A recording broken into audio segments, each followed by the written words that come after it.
If you listen to the Reserve Bank Governor, we're truly the lucky country. Glenn Stevens says Asia's development remains the main game for Australia and is set to make us richer.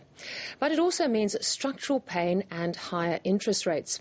And as Philip Lasker reports, the problems in the US and Europe did not even rate a mention. As the Reserve Bank Governor took to the podium, there was no departing from his inflation-fighting mantra. Further tightening of monetary policy is likely to be required at some point for inflation to remain consistent with the 2 to 3% medium-term target. He left us in no uncertain terms with the view that interest rates will have to go up eventually. It's because the Governor still sees China's development as the ultimate economic force through the mining boom, pushing up prices and making Australians richer.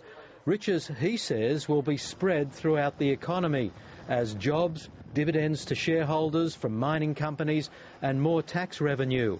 But get used to the two-speed economy as higher commodity prices supercharge the mining sector. Those differences are more likely to increase than decrease. And as for the strong Australian dollar, it softens the blow of rising prices, giving consumers more spending power and forcing the structural changes brought about by Australia's role as a resources provider to developing Asia.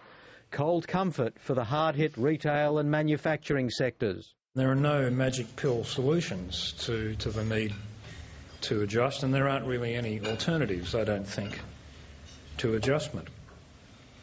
What solutions there might be, though, are very likely to involve a refocusing on productivity performance.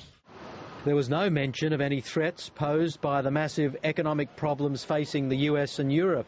That basically means to me that what's happening in Europe and America, on the big scheme of things, pretty small beer in terms of Australia's outlook. Actually, Australia's outlook is very tied to what's happening in Asia, and thankfully that looks like being the growth engine of the world over the next decade or so. The Governor didn't dwell on the run of weaker economic signs in Australia either, like today's Westpac Melbourne Institute Consumer Sentiment Index showing confidence at a 2-year low. Westpac blames talk of higher interest rates and the carbon tax. The level of negativity about it is about the same as it was a year ago and about the same as during the GST. Clearly they're concerned about the government's decision to put a price on carbon.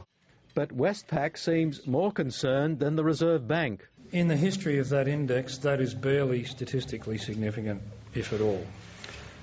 So I think we tend to want to attribute stories to these very high-frequency movements in things, and the same happens in financial markets on a daily basis. But it's not clear that there's much more than just random noise in a movement that small.